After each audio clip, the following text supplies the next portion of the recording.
Hello again, and hello Sandra.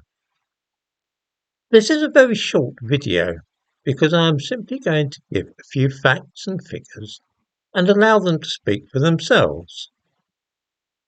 50 years ago, the population of the East London borough of Barking and Dagenham was 160,000, of whom over 98% were white British people. I lived during the 1960s and early 1970s in Seven Kings on the edge of Ilford, and I had cousins in Barking and an uncle in Dagenham. These were completely white areas. 30 years later, in the year 2001, the population of the borough had increased slightly to 164,000. By that time, 80% of the people in Barking and Dagenham were still white British. Now, note carefully what happened in the course of the next 20 years. In 2001, 164,000 people were living in that London borough, 80% of whom were white British. By 2021, there were 219,000 people living in Barking and Dagenham, just 30% of whom were white British. This massive demographic change has taken place in just 20 years. From being a great majority of 80%, the white British inhabitants of that part of London have found themselves now constituting less than a third of the population.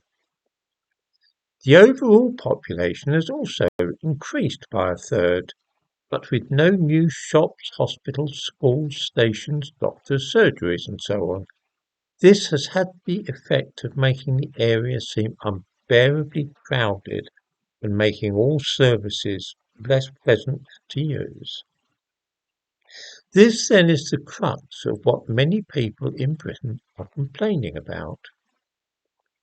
The people who lived in that area now find themselves a minority in their own city, and they resent it.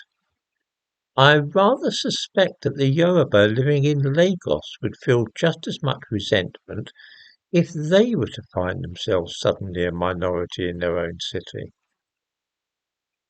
Or the inhabitants of Karachi, Delhi, Moscow, or any other city. It is hard to see how this kind of thing could happen in any city in the world without creating ill feeling.